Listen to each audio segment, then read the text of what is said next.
বিছানার উপরে একটা চিঠি, ওর ফোনটা চাপা দিয়ে রাখা। সুইসাইড।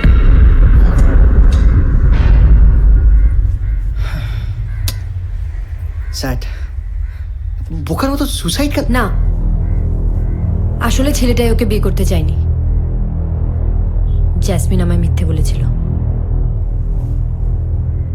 তারপর থেকে আমি ফিল করতাম জ্যাসমিন ওই ঘরটাতেই আছে। রাতে ঘুমোতে পারতাম না, ঘুম থেকে উঠে বসতাম, ওর গলার আওয়াজ শুনে মনে হচ্ছে কিছু বলতে চাইছে।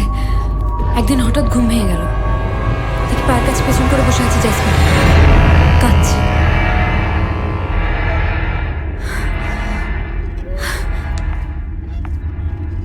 এই অনু, অনু, অনু, মানে আমি বলছিলাম যে শখ থেকে এরকম হ্যালুসিনেশনস হয়।